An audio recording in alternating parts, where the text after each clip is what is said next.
Through every challenge, we have remained united and hopeful. We are one. These struggles did not define us. They made us stronger. We will remain unbowed. Kaikot na po kayo sa mga bundok. Saan po, Your Honor? Mga bundok. Yes po, Your Honor. Nakita niyo na po ba ang pangangailangan ng mga tao sa malayong lugar? Katulad ng gamot. Katulad po ng pagkain. Wala naman po akong na-observe, Your Honor. Ayun, wala. Hindi po kayo exposed. Exposed po ba kayo sa threat ng terrorism sa bansa natin? Nabalitaan niyo po ba ang ISIS, ang NPA, ang Abu Sayyaf? Exposed po ba kayo doon sa mga balita? Sa news po, may Sa mga news. nabalitaan po ako, Your Honor. Opo. Alam niyo po ba na kung gaano nakagrabe ang terrorism? Wala po akong threshold, Your Honor, to determine that. Wala po. Pero kayo po ang humahawak ng investigasyon patungkol sa confidential fund. Tama po ba? Hindi po siya investigation, evaluation po. Evaluation. Ako, tama-tama. Ibig po sabihin, kahapon po, sinabi ninyo na gumawa lang kayo ng preliminary investigation. Tama po ba? Preliminary inquiry. Hindi po. Part po siya ng process namin na mag-issue po kami ng AOM. Opo. So, ibig po sabihin, kahapon kasi narinig ko parang yung ginawa nyo, preliminary lang. Yung AOM po, preliminary lang. Opo. Hindi po yun konklusyon. Kung ang tinutukoy niyo po ay yung... Meron po kasing provision as to the joint circular as to tinatawag na prima facie. Pakisagot na lang po kung conclusion ba po yun? Final? Final? Hindi po kasi we require So, hindi them. po final. Based Boss, on the AOM po. konti lang po oras ko, hindi po final. Sa AOM po, yung AOM po hindi pa final. Hindi po final. Yung decision po ng COA to restitute ay hindi po apektado nung pag-file sa Supreme Court. So kahit mag-file po sila ng petition for certiorari sa Supreme Court, kailangan na po nilang ibalik kaagad. Kasi yung pendency po ng petition for certiorari, hindi po niya na-stay yung obligation to Naintindihan restitute. natin yon, pero hindi pa tapos ang kaso. Pwede pang dalhin sa Korte Suprema, hindi po ba? At saka dun sa notice of suspension, balikan ko lang. Was there a finding na ginamit sa pansarili yung mga confidential funds ng OVP? That is a presumption po under joint circular. Misappropriated ba yun? Kindly wrap up. That is a presumption po. Hindi po kailangan directly sabihin kasi nagkaroon po ng presumption. Pero hindi sinabi. Sa madaling sabi, Pero dahil wala presumption talagang po siya, hindi po siya kailangan sabihin, Your Honor. Naintindihan ko, pero wala doon. Yung AOM po ba may failure to liquidate na at notice of demand na? Wala pa. I'm citing paragraph 8.3 of the IJMC. Kapag AOM po kasi, Yes or no? wala pa po. Yung AOM po kasi yung parang kinukonsider namin as demand po, Your Honor. So, wala. Saan po nakalagay sa AOM na may demand kayo? Kasi ni-require po namin sila na to comply with the submission po of the documents. Attorney Wamil, there is a big difference because your notice of suspension, does it include a demand? Pardon, Your Honor. Does the notice of suspension include a demand to pay? Wala pa po, Your Honor. Isn't it correct na nandun lang sa notice of disallowance yun? Based on the joint circular po, doon Yes. po ni-require po na mag-restitute. Sa notice of disallowance na. Yes. Wala sa AOM, walang demand sa notice of suspension, sa notice of disallowance. The demand to pay po, yes, Yes. Your Honor. So, when will the presumption come in? Under paragraph 8.3. Kung wala pang failure to liquidate, dahil hindi pa final, kung wala pa yung demand until notice of disallowance na hindi pa final, kailan po papasok yung presumption o prima facie dun sa 8.3? Ang wording po kasi nung 8.3, Your Honor, failure to liquidate. So kasama po doon yung failure to submit the documents. Hindi po kasama yung failure to pay kung ano man po yung dinedemand. Nakalagay po doon, failure to liquidate upon demand. Yes po. So ang sinasabi po doon ay isubmit yung complete documents with the ICPAW. So, pag hiningi nyo at hindi pa nasasubmit, failure na yon sa palagay mo? Yes sir, kasi ang sabi lang naman po is upon demand, na hindi sila nakapag-liquidate po. That is your interpretation, sir, correct? That is not found in the GMC. Ang binibase ko lang po doon sa provision po ng GMC, Your Honor. Sa interpretation mo nga ng GMC. Yes po, Your Honor. To avail of round 2, Senator Judge Pangilinan. Thank you, Attorney Wamil. To avail of round 2, Senator Judge Pangilinan. You have 2 minutes, sir. Thank you. Doon tayo sa yung acknowledgement receipts, no? So, andito yung mga acknowledgement receipts for December 21 to 31. No? Ang napansin ko rito nga, lahat buo ang numero, no? Walang butal. 250,000, 500,000 na acknowledgement receipt. Tama ba na kapag resibo na official, ang malamang hindi buo, no? May butal, di ba? May detalyado. Malamang, di ba? Malamang po, Your Honor. Okay. Based on your experience. So dito, puro buo, 250, 500, ni isa, walang butal. Walang sentimo, no? So, yun, medyo isang concern natin yun, ano? Pangalawa, 111 disbursements in one day. Naka-date. Do you confirm that? Wala po akong data nung Oo, number this po. is about December 23, 2022. Nakalagay dito date, December 23, December 23, December. Binilang namin 111. Isang araw, no? Totaling 17 million. Pagka ganyan ba, would you consider that usual? Disbursement, 111 disbursements in one day?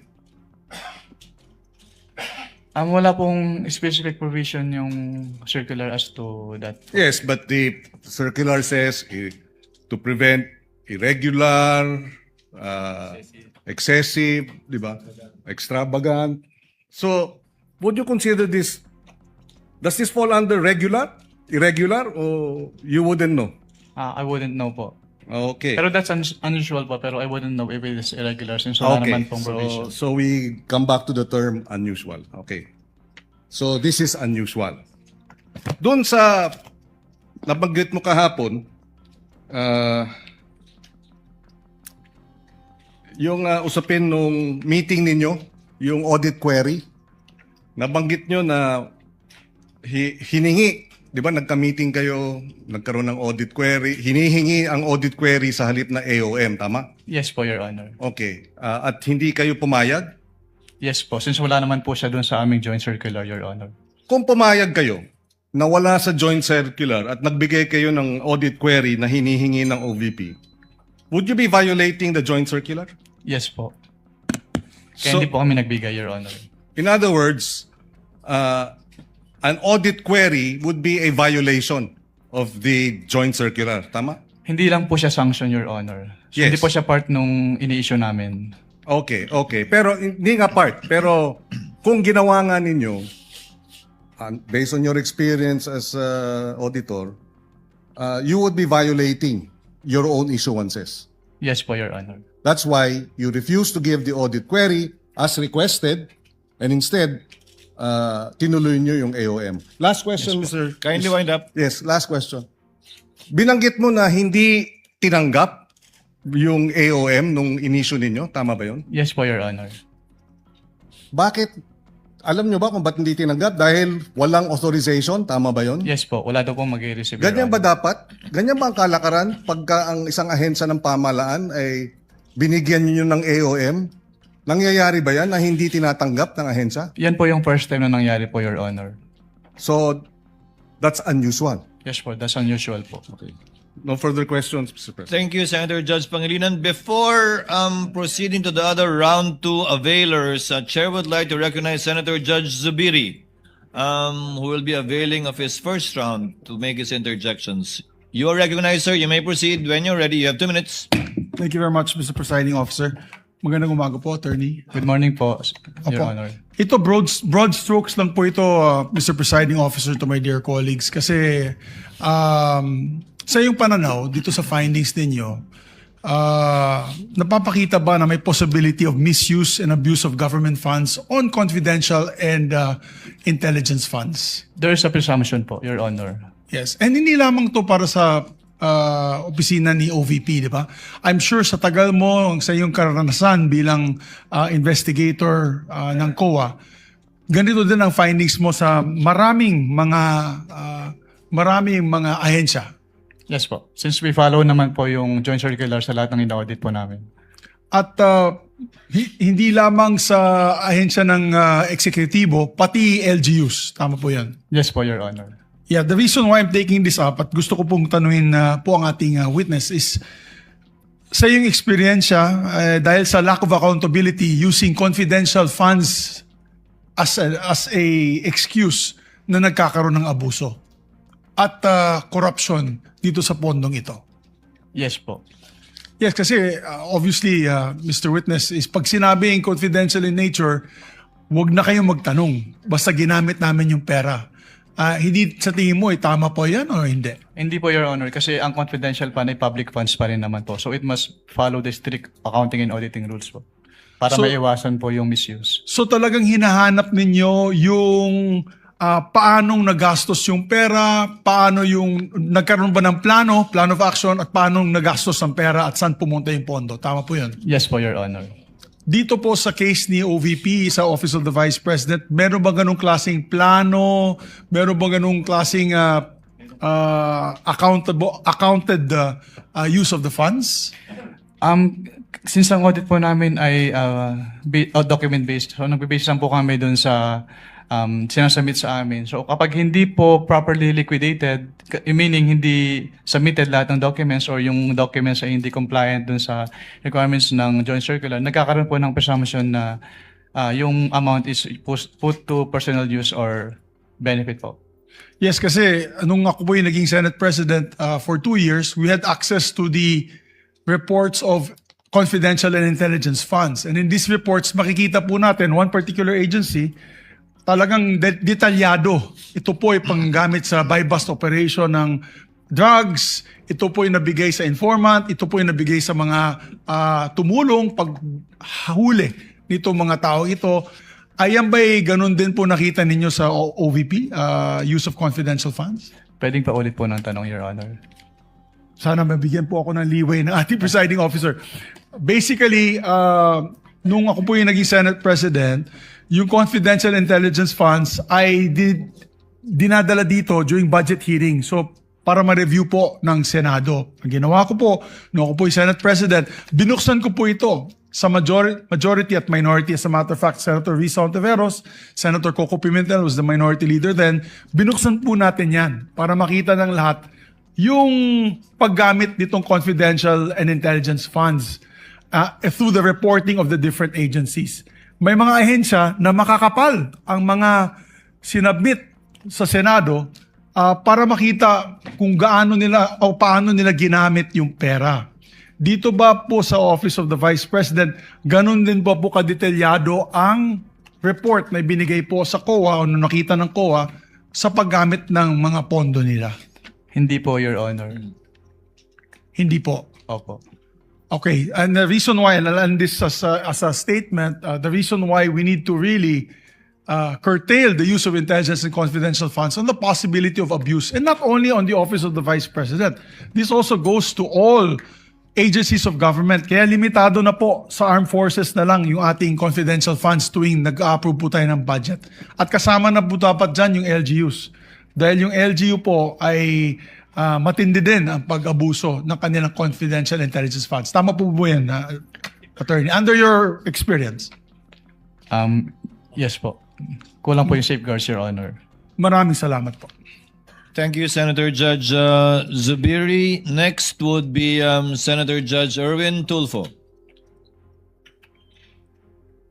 You may proceed, sir. When you're ready, you have 2 minutes. Mr. Witness, napansin po ba ninyo na yung isang acknowledgement receipt na 220,000 para sa payment of reward, parenthesis, various goods, para kay TJ Verano, 220,000 po ito. Ang date po ng receipt ay December 22, 2026. Samantalang ang expenditure ay para sa taong 2022. Typo error po ba ito o minadali ang paggawa ng AR? 2026 po, Your Honor. 2026 po. Ang acknowledgement receipt. December. Tama, 2022 acknowledgement receipt. Ayan po. Para sa 2022 po yata ito. Is this typo error or sa tingin ninyo ay minadali? Nagkaroon po kami ng findings about dyan, Your Honor. Lahat po nung ARs po na nakadate po, na hindi po nakadate ng 2022, na isama po namin doon sa aming notice of suspension po. Okay. Pero ang pirma po dito ni TJ Verano po, may pirma po nito, di ba? Based on that document po, it appears na si TJ Verano po. So, dinate niya po ng 2026, in advance niya na? Or minove forward niya po to 2026? Ang pagtanggap po ng goods, December 22, 2026? Para sa 2022 po ito. Yes po, kaya po kami nagkaroon ng findings about dyan, Your Honor. Okay. So, question ho ninyo. Opo, kinwestiyon po namin. Pangalawang katanungan ko po, pinajustify niyo po ba sa OVP bakit gumastos ito ng 2 milyon kada araw para sa safe house? Ito po ba isang safe house lang o maraming safe houses? Sumagot po ba ang Office of the Vice President? Based on the documents submitted to us, hindi po namin madedetermine kung ilan yung safe houses na pinagamitan po.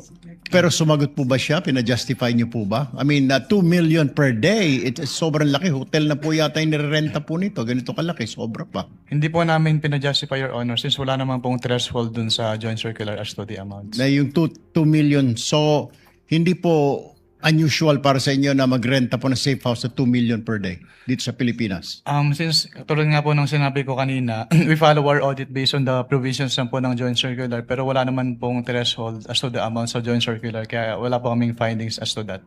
So, tama po si Senator Judge Lacson na binibase nyo lang po talaga sa mga documents po. Wala po kayong physical audit. Yes po, Your Honor. Alright.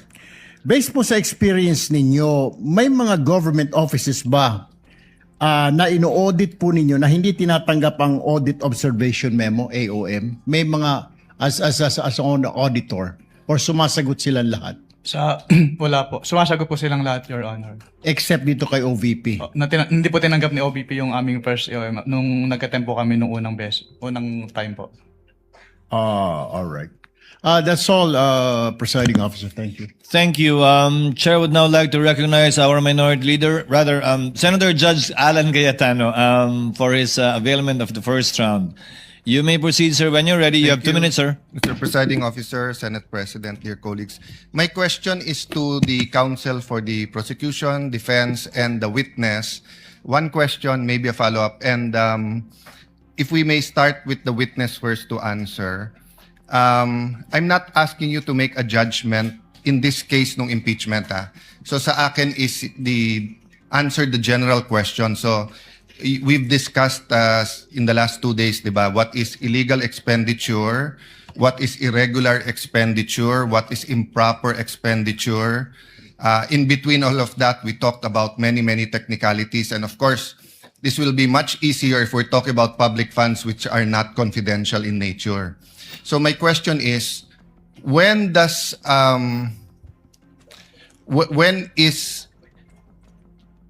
we analyze the expenditure, when is it in the nature of an administrative problem na parang mag-submit lang kayo, i-justify nyo to, o kulang lang ng dokumento, i-supply nyo to, and when does it go up to na criminal na in nature na sandali lang, may anomalya na dito or we might file charges against you. Ano yung bar niyan, di ba? So sa mga senator judges na nanonood ngayon and sa publiko na nanonood ngayon, because nga confidential expenditures are in a class by itself, di ba? Peace and order is so important, security is so important.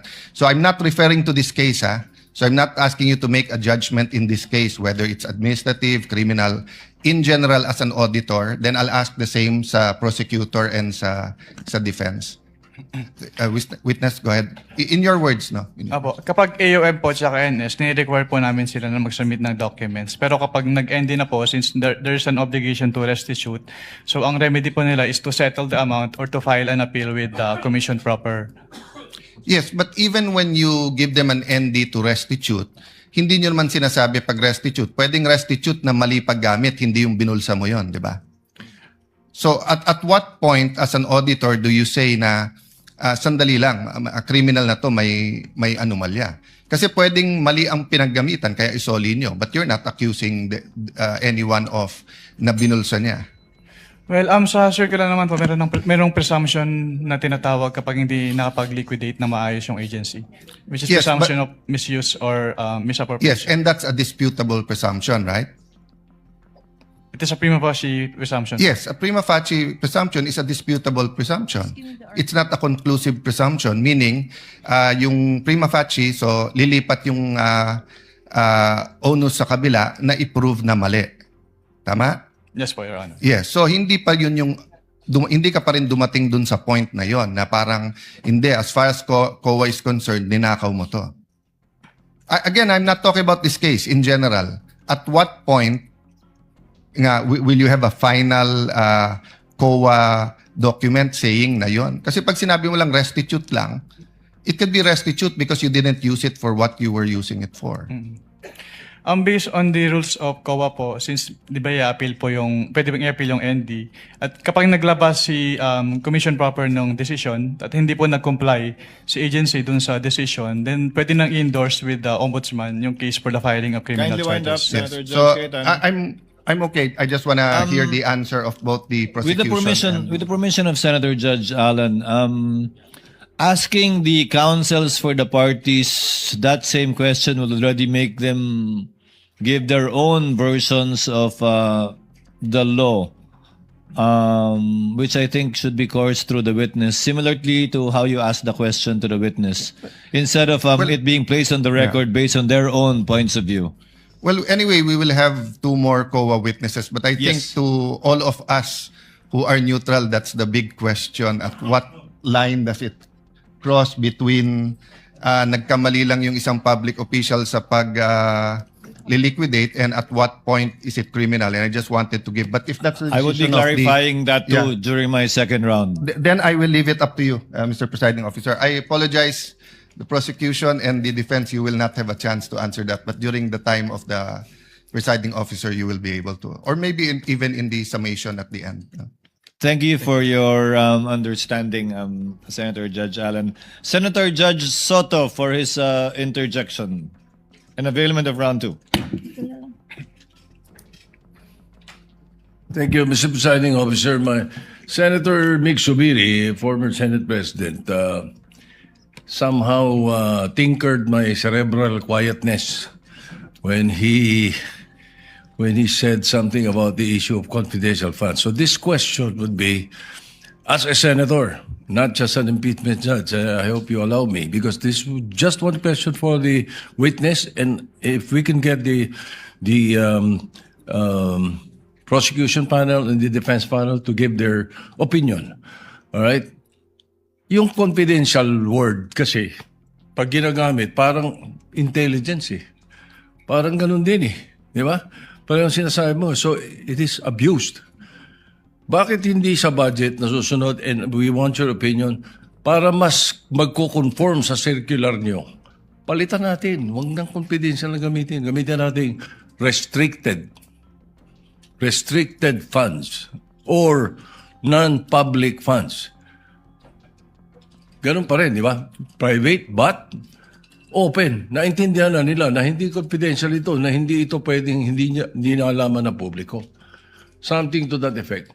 Just the opinion of the With the indulgence of Senator Judge Soto, it's good to stand up once in a while for being seated for a long time, but the chair will not allow counsels to respond and give their opinion on the matter and will simply allow the witness to answer, similar to the chair's ruling in relation to the query earlier of Senator Judge Cayetano. Yes, Attorney Wamil. Well, I submit that po to the Commission on Audit po. I am not authorized po to give an opinion as to that. That was the witness's answer. Senator Judge, Senate President Win Gatchalian is recognized for his interjections. Thank you, may Mr. proceed when you're ready, sir. You have 2 minutes. Thank you, Mr. Presiding Officer. Thereafter, Senator Bam. So kindly Susundan prepare. ko lang po yung mga questions ni Senator Risa at ni Senator Ping doon sa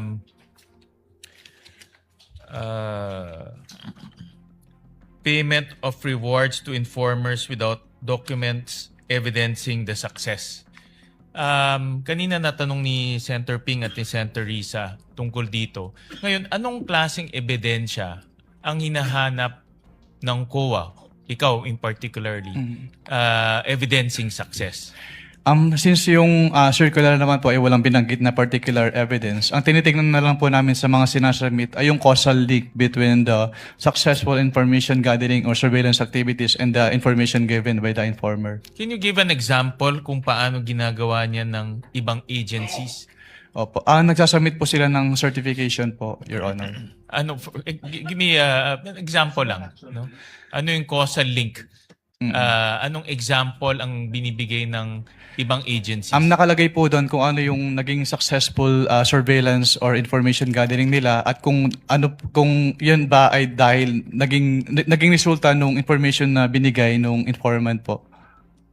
So, ganun. May nagbigay sila ng reward or nagbigay ng pera para sa informant at mayroong success. Ganun kasimple. I can only say lang po yung kung ano yung sinasabi dun sa provision ng Joint Circular, Your Honor. I'm referring to the other agencies because I want to understand bakit hindi sila, allegedly, bakit hindi sila nakasubmit.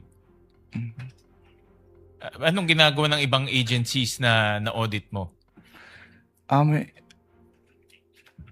Hindi ko na po pwedeng i-disclose yan, Your Honor. But in simple terms, may reward at may success. Yes po. And dapat may pakita nila na it must be on the account of the information given po by the informer. Okay. And then meron akong in the documents that were provided sa amin, meron ditong document galing kay Colonel Raymond Lachica, a certification basically certifying, and this is for December 20 to 31, 2022.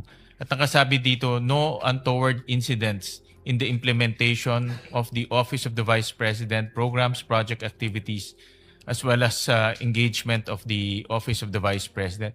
Hindi ba itong certification, no untoward incident, nagbigay ng reward, hindi ba ito sufficient to say na successful? Hindi po, Your Honor, kasi hindi naman po pinakita dyan yung causal link between the successful intelligence gathering or surveillance activities dahil sa information na binigay ng informant. Kasi in my own analysis, merong reward na binigay, walang untoward incident. Opo. That is the end goal, peaceful. Opo. Bakit hindi ka tanggap-tanggap itong para sa'yo? Opo. Ikaw kasi nag-audit nito. Opo. Yun nga po, Your Honor, since we base our findings kung ano po yung wordings ng Joint Circular. So yun po yung tinitingnan namin, yung causal link between the successful information gathering and surveillance activities vis-a-vis yung information given by the informer. So dapat po maipakita. Who determines the causal link? Kasi that's very subjective, di ba? Opo. Dapat po maipakita nila yung But who determines? The auditor po. Which is ikaw in this case. Tama? Kapag sinamit po sa amin, Your Honor. Pero it is the, since it was the agency who gave the reward, so dapat maipakita po nila. Oo nga, but who determines that causal link? Sino ang nagde-determine na may link? Si auditor po. Which is ikaw nga, no? Kasi ikaw ang nag-audit nito, tama? Yes po, Your Honor. Okay. And dahil tinitignan ko parang mayroon naman certification, but I want to understand bakit hindi siya pumasok doon sa hinihingi mong dokumento. Opo. Hindi po kasi pinakita dyan, Your Honor, na yung naging result ay dahil sa information na binigay ng informer. Yun po kasi yung gusto naming makita. Alright. Thank you. Thank you, Mr. Presiding Officer.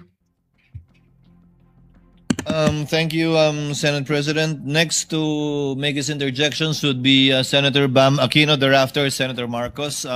You may proceed, sir, when you're ready. You have 2 minutes. Maraming salamat. My question is for Attorney Poa. Attorney Poa, what is the official position of the respondent with regard to Piatos, Andy Lim, and all of these names that are brought up? Are they real people or are they aliases? Sir, I would like to answer a question, Your Honor, but that is part of the yes, legal strategy, which you will see when we present our evidence in chief. That's Again, fine. may the That's chair, fine. may the But I understand the chair question. remind Senator Judge Bam, as far as practical, let's let the witness present their evidences and not allow the counsels to make conclusions of either fact or law, nor divulge their respective legal theories. These are not legal theories. in your previous answers, there was no referral to these individuals as either aliases or real people. In Correct. your previous answers. Correct, because that was precisely our legal theory then, that there was nothing to answer at that point, Your Honors. But we will definitely show you our theory once we are given the opportunity to present our evidence in chief, Your Honor. Alright, maraming salamat, Attorney Poa. Attorney, during your conversation with the OVP, nung panahong binubuo yung AOM, may nagbanggit ba sa kanila na, oh, itong mga pangalan to, alias to? Or never nila nabanggit yung tungkol sa alias nung nag-meeting sila sa'yo? Nung time po na yun kasi hindi pa nila na-submit yung documentary evidence of payments po. So there's never been any indication from their responses or any calls that these names that are being brought up are indeed aliases? Wala? Wala pong indication. Okay, thank you. Yung ibang ahensya na ino-audit ninyo, gumagamit rin ba sila ng alias? We wouldn't know po kasi yun, dun sa mga document na sinasubmit sa amin, hindi naman po naka-indicate if it is an alias or not. And it's not up to you to find out whether these are aliases or not? Yes po, since wala nang pong provision dun sa joint circular, Your Honor, with respect to the Okay. aliases. So itong paggamit ng alias, to your knowledge, hindi nyo alam sa mga ino-audit ninyo, but to your knowledge, gumagamit ba ang ibang ahensya ng mga alias?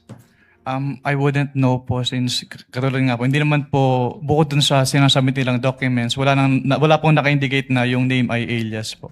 And the position of COA is hindi ito bawal pero hindi rin to pwede. Yes po, kasi silent po yung joint circular, Your Honor, as to that. Okay, but your appreciation is totoong tao ito. Kasi may pirma. Tama ba? Lahat ba ng AR may pirma? Sa pagkakaalam ko po ay meron naman po. So kung alias at di ko naman pangalan to, pipirmahan ko pa rin. Or pag alias ba ay dapat wala nang pirma? I wouldn't know po if it is an alias since wala naman po naka-indicate dun sa document that it is an alias po. Okay, and we'll give the defense their time later on during their part to talk about this more as part of their strategy. Sige, let me change topic. Ito yung mga tanong ni Presiding Officer, ni Senator Cayetano rin. Yung pag-escalate from AOM to notice of suspension, to notice of disallowance, to referral to the Ombudsman for cases. Years ba ito? Time ba ito? Oras ba ito? Ano yung decision point ninyo para iakyat to the next level yung or i-escalate to the next level yung mga utos ninyo? May clarify po kung ano po yung next level po. So from AOM to NS and NS to ND and ND to referral to OMB. Kapag AOM po, meron po silang 15 days to reply to the AOM. Tapos kapag hindi pa rin sila compliant with the findings po, that's the time that we issue a notice of suspension. At kapag naka-receive po si agency ng notice of suspension, meron po siyang 90 days within which to comply. Pero pag hindi po rin po sila compliant, then doon na po kami mag-i-issue ng notice of disallowance. Okay. In general, not the case of the OVP and DepEd, kapag may notice of disallowance na, naniningil na kayo, di ba? Yes po. And the next step is to refer to the Ombudsman. May remedy pa rin po naman si si agency. Paki-explain nga, ano which ba is yung to remedy? settle, bayaran yung amount or to appeal Within? within 180 days po from the date of receipt po ng disallowance. Okay. So we will find out with the next witness when that notice of disallowance was at kung pasok pa rin sa 180 days. Kung wala pa rin sa 180 days, then you refer to the Ombudsman? Yes po, kasi pag hindi po sila nag-appeal at hindi rin po sila nagbayad, nagiging final po yung decision and that's the time na we refer na po to the Office of the Ombudsman kapag hindi po sila nag-comply. At meron ka bang knowledge about the status of these disallowances right now? Wala po, since confidential po yan, hindi naman po yan ina-announce sa buong COA, so I wouldn't know po. So let me ask the prosecution, final question. Is that the next witness? Is that going to be the testimony of the next witness? Itong disallowance, 180 days na lumipas, at kung may referral to the Ombudsman? Yes, Your Honor. All right. Thank you, Mr. Presiding Officer. Thank you, Senator Judge Bamakino. Next will be Senator Judge Marcos for her interjections. Thereafter, Senator Judge Risa. Kindly prepare. You may proceed, ma'am. When you're ready, you have 2 minutes. Yes, maraming salamat, Ginoong Pangulong Hukom. Itutuloy ko lang yung tinatanong ko kanina dahil may nabanggit kayo ng presumption of misappropriation. Tama ba? For personal use. Based on the joint circular po, meron po. Oo, tama. Pagkatapos nun, tinitingnan ko yung joint circular at maliwanag that the presumption for misappropriation arises against the accountable officer, di ba? Yes po. Against the accountable officer.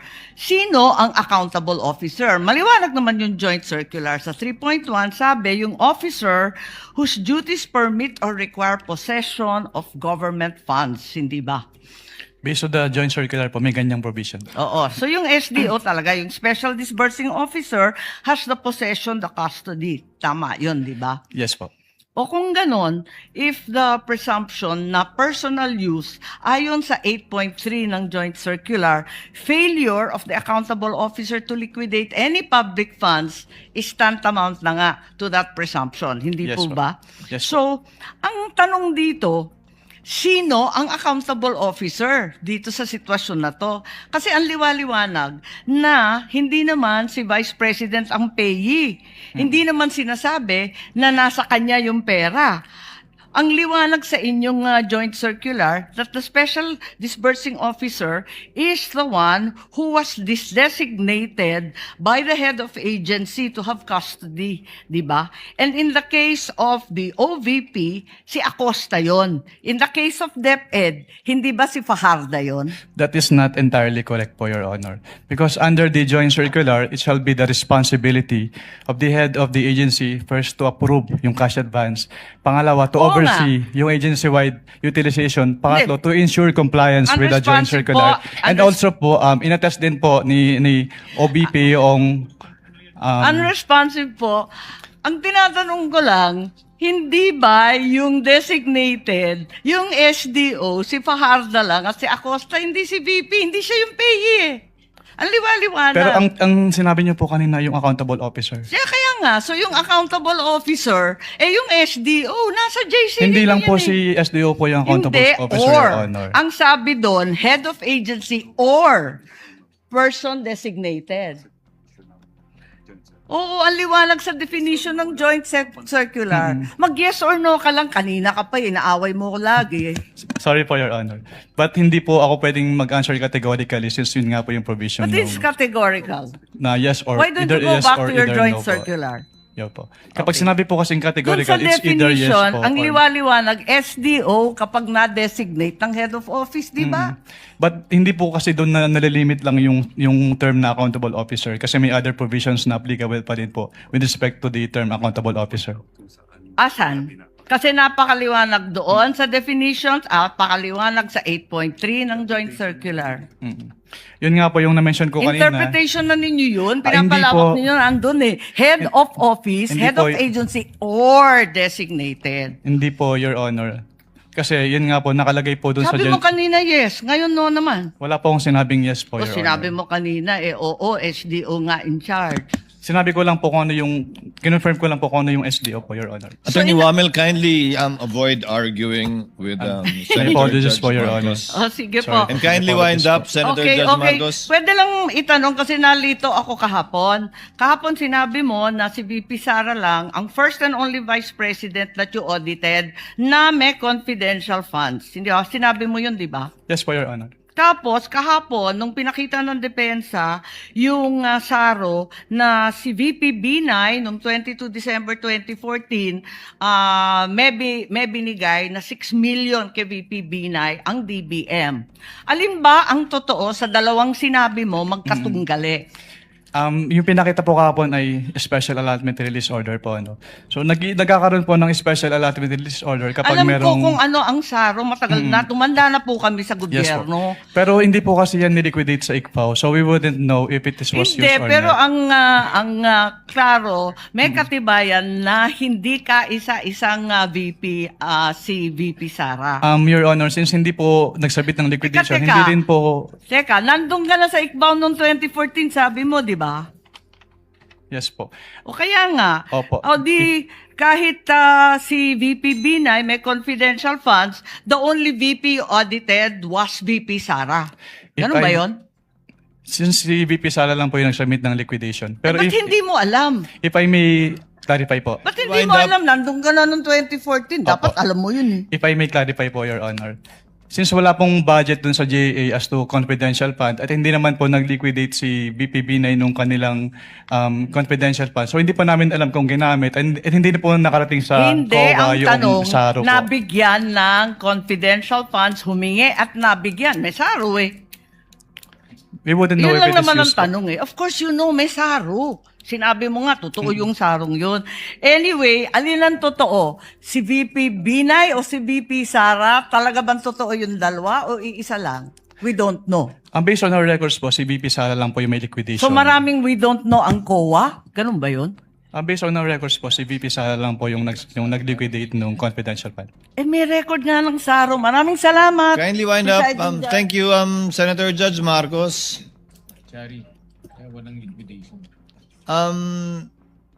To clarify and finish that point,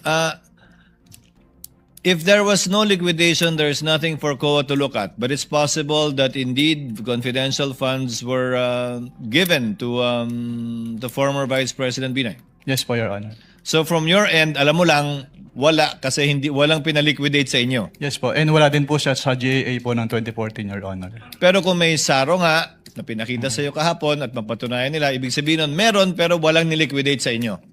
Maaari po, Your Honor. Pwede po. Yun lang naman yung tanging rason, di ba? Apologies po, may apologies hindi po, na-release. Senator Ivy. Next to interject is Senator Risa, thereafter Senator Judge Rafi Tulfo. Senator Judge Risa, you may proceed when you're ready. You have 2 minutes, ma'am.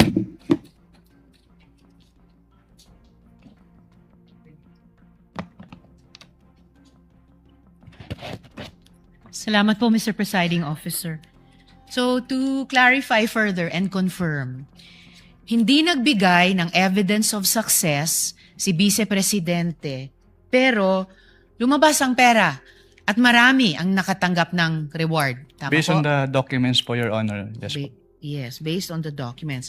Now, based on your experience po, karanasan nyo bilang auditor, ano pang pinahihiwatig nito?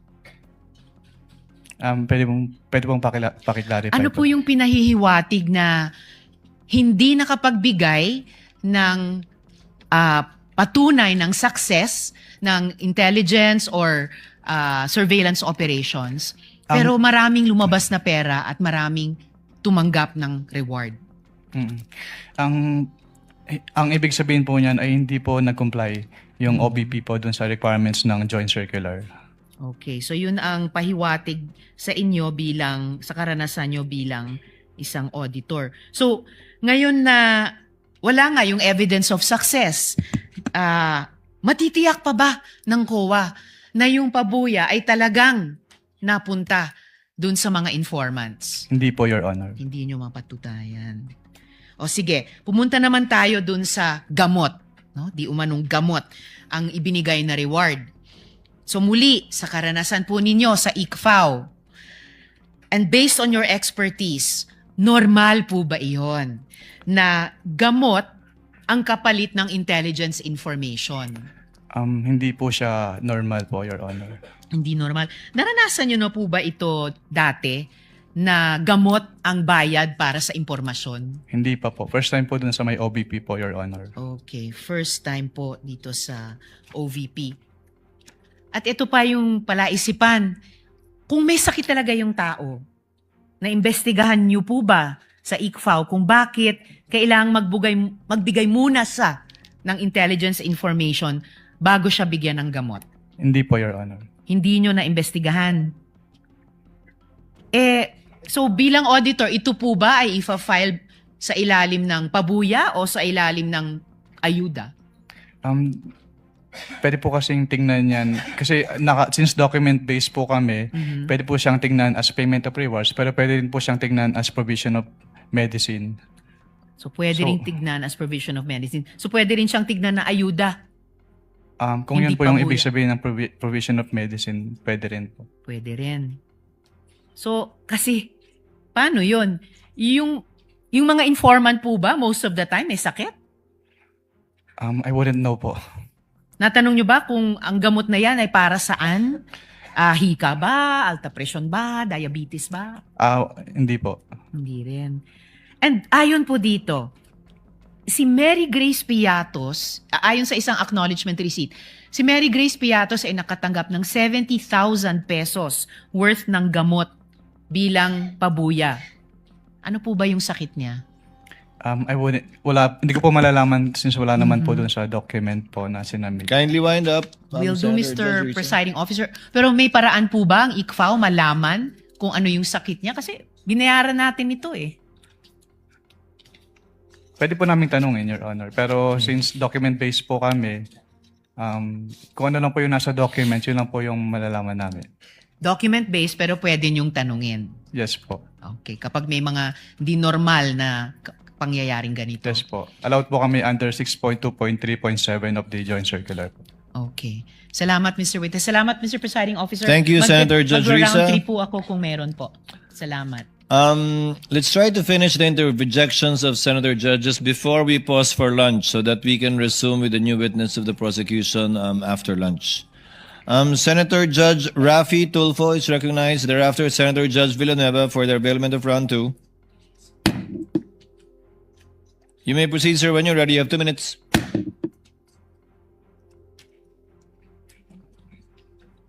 Thank you, Mr. Presiding Officer. Mr. Witness, sa panahon na kung saan nakabilang ka ng ICFAO at ikaw ay mga nag-audit ng mga ahensya ng gobyerno, meron ka na bang, bukod sa OBP at saka sa DepEd under VP Sara, meron ka na bang ibang agency ng government na na-issue niyo ng disallowance? Sa pagkakalam ko, meron na po. Ano itong mga agency na ito? Hindi ko po pwedeng i-disclose. Your Okay. Honor. At bakit?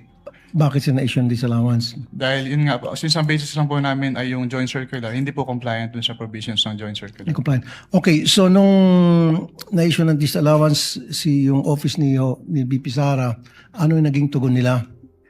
Wala na po akong personal knowledge, Your Honor, kasi wala na po ako sa ICFAO. Okay. Nabanggit mo rin na ikaw nga'y pinuntahan sa tanggapan mo sa COA para magkaroon ng tinatawag na audit query. Yan bang kauna-unang pagkakataon lamang na meron government agency na pumunta sa opisina mo para makipag-usap sa'yo? May mga agency po na nagtatanong, nagsisik po ng clarification with respect to the provisions of the Joint Circular. Pero yung OBP po yung first time na nag-ask po ng audit query. OBP? Yes po. Okay. Noong mga panahon na pumunta sila sa inyong tanggapan, pinanganak na ba doon si Mary Grace Piatos? Hindi pa. Meron na bang Grace Piatos noon? Hindi, wala po doon sa submissions nila po, Your Honor. Wala pa. Okay. Nung puntahan ka ng Chief of Staff ng OVP at saka yung si Attorney na nandito ngayon, nakalimutan ko yung pangalan niya. Ayoko na pangitin. POA. Were you intimidated? Wala naman pong ganun, Your Honor. Good. And yun yung isang unang pagkakataon na sabi mo kanina na may pumunta doon para makipag-usap tungkol sa audit query. Yes po. Okay. Anyway, nothing personal to sa'yo, attorney. You're a good lawyer. As a matter of fact, dati nakausap ko siyang meron programang Wanted sa radyo, may problema tungkol sa DepEd, and I call him at sumasagot naman siya. At yung mga sinasagot niya sa akin, okay naman. And for that, hanga ako sa'yo. Doon lang sa programang Wanted sa radyo na mabilis kang lapitan at natutugunan mo yung mga problema na nilalapit ko sa programa ko. Thank you. Thank you. Thank you, Senator Judge Rafi. Mr. Senator Chair. Judge Joel. Mr. Presiding Officer. Yes, what is the pleasure I of don't know if counsel this for is in order, so I would just like to ask if you would allow me to do so. But since I've always been, they're I was alluded to, and references were made to the meeting. If you could just give me maybe 2 minutes to just give context to that meeting. But if I'm not allowed to do so, then I will submit to the ruling of the presiding Unfortunately, officer. counsel, no. That's why I also prohibited them from questioning you or Yes, okay. alluding to you in relation to any question. I You will understand. have the appropriate opportunity during your presentation of evidence in chief, if you do so, if you want to explain that meeting. Although I watched you trying to explain it yesterday already, which I will address later. But we will cross the bridge when you present your evidence in chief, Attorney Poe. You will have your chance. Thank you. Thank you. I respect that, Mr. Presiding Officer. Senator Judge Villanueva, you have 2 minutes, sir. You may proceed when you're ready. I'll help a bit. Is there anything illegal, improper to that meeting, Mr. Witness? Wala naman po since Thank you. may mga agency naman po na nagtatanong din po sa amin. Thank you. Sa item 4 ng Feb 1 na AOM na ginawa po ninyo, sabi po ninyo masyadong general ang socio-economic program delivery at hindi ito tinukoy yung specific confidential activities.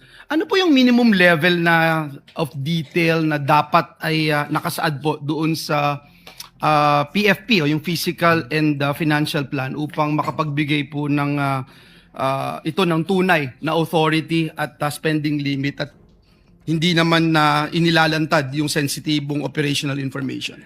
Ang base po dun sa Joint Circular, dapat naka-indicate po dyan yung specific programs, activities, and projects po na pagbabasehan ng kanilang confidential disbursement po. Yung specific confidential activities po na kanilang pagbabasehan, since yan po ay plano, dyan po nakabase yung kanilang confidential expenses. So the PFP is not merely a reporting form? Yes po. Yan po yung basis for disbursement. Dapat po bang approve at sufficiently detailed yung PFP bago ilabas o gastusin ang confidential funds?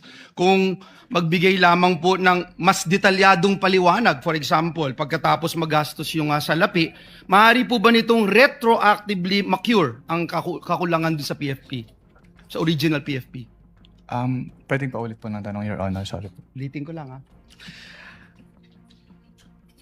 Dapat po bang approved at sufficiently detailed na yung PFP bago ito ilabas o gastusin ang confidential funds? At kung nagbigay po sa pagkakataong ito ng mas detalyadong paliwanag pagkatapos magastos yung salapi, maaari po ba nitong retroactively ma-cure ang kakulangan sa original PFP?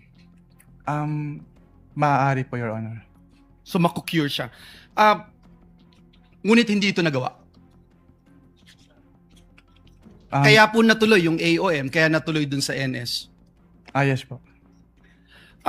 Nabanggit po ninyo na limitado yung space sa accomplishment report, kaya hindi po maipaliwanag ng ahensya kung ano talaga yung bawat purchase o expense. At dahil dito, tama po ba na hindi dapat ibase lamang ng COA yung kanilang findings doon sa broad labels lamang at kailangan suriin muna ang bawat transaksyon at supporting document?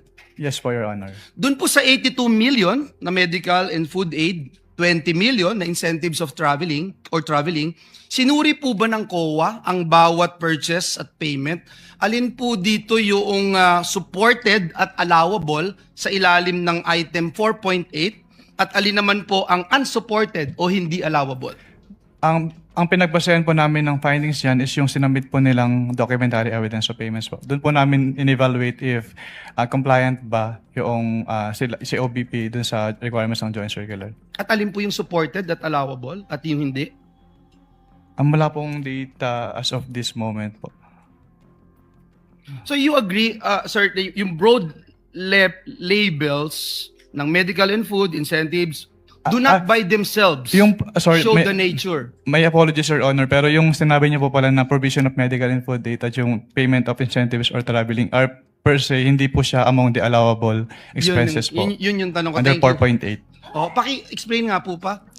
Dahil yung enumeration po under 4.8 na allowable expenses ay exclusive po. So kapag hindi po kasama doon yung kanilang expenditure, hindi na po siya allowed as confidential expenses po. So yung limited space in the accomplishment report may result in incomplete or overly broad descriptions. Would you agree? Yes po. Kaya yung relevant question, Mr. President, is not whether the entire category was allowable or disallowable. The COA should be able to identify, at nabanggit po ng witness natin, to identify the specific transactions and amounts that were supported, unsupported, or outside the allowable purposes. Yes, Tama po yun. Yes po. Magwawakas lang po ako, Mr. Presiding Officer, by saying, again, and I pounded this a while ago, importante na may independent verifiable powers ang COA, hindi lamang dun sa documents na sinesend po sa kanila. Just to share my experience when I was in TESDA, dun sa, before the AOM came out, yung pong scholar, for instance, tinawagan po yung scholar, hindi ho makontak, nagpalit ho ng telephone number. Sabi, ghost na agad. So, ang hirap po nun. But dun sa AOM, na-approve, kaya hindi nag-issue ng notice of suspension because natuntun yung scholar. So, I hope that is very clear and would help our Commission on Audit in doing their job more efficiently. Thank you very much, Mr. Witness. Thank you, Mr. Presiding Officer. Senator Judge Lacson, for his interjections, you may proceed when you're ready, sir. You have 2 minutes. Within 2 minutes. Thereafter, Mr. Presiding Senator Officer. Judge Padilla. What is your level or security clearance level? Top secret being the highest, access sa documents, saka information, restricted being the lowest. Meron ka ba security clearance na nag-grant o na-issue para sa'yo? Wala naman. Well, you know, I assume na mataas yung security clearance mo kasi ang hinahawakan mo, ino-audit mo, confidential information, confidential funds, di ba? Yes po, Your Honor. So I wonder why wala ka security clearance. Kasi paano ka mag-audit? Kasi pag may intelligence project, naka-vault yan eh. Lahat ng aliases, yun ang nakalabas. Pero yung tunay na identities corresponding to the aliases, naka-vault. Pag declassified na, terminated na yung program, yung activity o yung project, intelligence project, pwede na ilabas yun kasi declassified na yun. So kung wala kang security clearance, paano ma-access? Yung tulad na sinabi ni Senator Subiri, quarterly, nagpapadala sa Senate President, Speaker of the House, ng intelligence and confidence, paano ginastos? Kasi may oversight powers kami, di ba? So, paano ka makakapag-audit properly kung hindi mo alam yung nature ng intelligence project or operation? Kaya kanina tinatanong ko, yung bang evidence of success per activity, ano ba, after surveillance report. And mind you, you cannot call it successful kung negative yung surveillance. Wala nakita eh. Pero gumastos ng pera yon. So would you consider that another topic as a success or evidence of success, maski negative yung resulta ng intelligence information gathering, operation or activity, or yung after surveillance report? So kung walang result, negative, ano yun, hindi successful? Hindi pwedeng i-clear? Nakalagay po kasi yung nature ng item is payment of reward. So dapat... No. Pagka kasi nag-acknowledgement receipt, no? Halimbawa, bumiyahe, meron ding informant yung informant, ginasusan, o bumili ng sigarilyo sa sari-sari store, nagkape, kasi kausap yung informant. Wala ka makikitang... Oh, thank you, Mr. President.